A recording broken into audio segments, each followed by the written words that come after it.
السلام علیکم، ہائے دوستوں، میں ہوں یاسین احمد اور میں آپ کو اپنے اس یوٹیوب چینل انفارمیٹیو ورلڈ میں خوش آمدید کہتا ہوں۔ ناظرین، ایڈز یہ ایک ایسا مرض ہے جو ہر ملک میں تیزی سے بڑھتا جا رہا ہے۔ اس مرض کا علاج ابھی تک ممکن نہیں ہو سکا۔ یہ وائرس کب اور کیسے پھیلا؟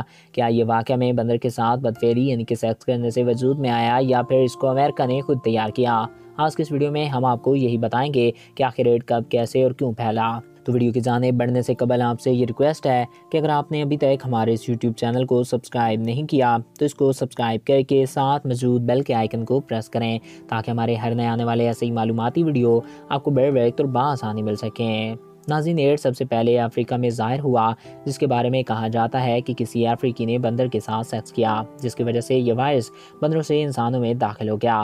مگر بہت سے ڈاکٹر اور سائنٹسٹ کہتے ہیں کہ اس وائرس کو امریکہ نے خود تیار کیا اور افریقہ میں لگائے گئے حفاظتی انجیکشن میں اس کو ملا کر افریقہ میں پھیلا دیا گیا، جبکہ امریکی تحقیق یہ کہتی ہے کہ یہ وائرس بندر کے ذریعے انسان میں پھیلا۔ روس کی طرف سے کی گئی ایڈز وائرس پہ تحقیق میں یہ پایا گیا کہ یہ وائرس امریکہ نے خود تیار کیا تاکہ دنیا میں آبادی کو کنٹرول میں بھی لایا جا سکے۔ روس کی تحقیق سے یہ بات سامنے آئی کہ یہ وائرس پیٹ کے ویسنا وائرس سے کافی ملتا جلتا ہے۔ روس نے دعویٰ کیا کہ یہ وائرس پیٹ کے ویسنا وائرس اور کسی دوسرے خطرناک وائرس سے ملتا ہے اور اسی سے تیار کیا گیا، جس کے بعد ایڈز ویسا وائرس تباہ کن وائرس تیار کیا گیا، کیونکہ ایڈز وائرس صرف دنیا کے غریب ممالک میں ہی ہے، جس کی وجہ سے یہ خیال کیا جاتا ہے کہ امریکہ اس کو غریب ممالک میں پھیلانا چاہتا ہے، جس کی وجہ سے یہ خیال کیا جاتا ہے کہ غریب ممالک کی آبادی جتنی کم ہوگی ان کے وسائل اتنے ہی زیادہ امریکہ لوٹ پائے گا اور اس کو اتنا ہی زیادہ پسند ہوگا۔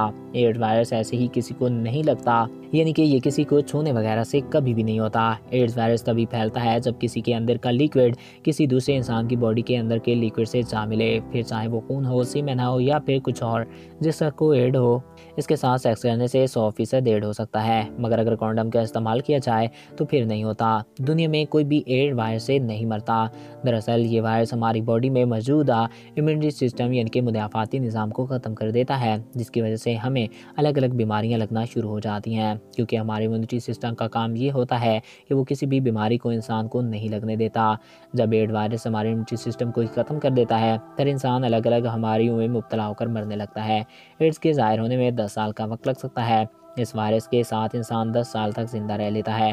ایڈز کے مریض جلد ہی برین ٹیومر اور دوسرے کینسر میں مبتلا ہو کر مر جاتے ہیں۔ مگر ناظرین، یہ وائرس کسی کو بھی چھونے وغیرہ سے نہیں پھیلتا، اس لیے اگر کسی کو ایڈز ہو تو اس کے ساتھ برا ویوہار نہ کریں۔ میں امید کرتا ہوں آپ کو ہمارا یہ ویڈیو پسند آیا ہوگا اور آپ کی معلومات میں اضافہ ہوا ہوگا۔ اگر آپ کو ہمارا یہ ویڈیو پسند آیا اور آپ کی معلومات میں اضافہ ہوا ہے تو ہمارے اس یوٹیوب چینل کو سبسکرائب کریں اور ساتھ موجود بیل کے آئیکن کو پریس کریں تاکہ نئے آنے والے ویڈیو آپ کو بر وقت مل سکیں۔ Thanks for watching. اللہ حافظ۔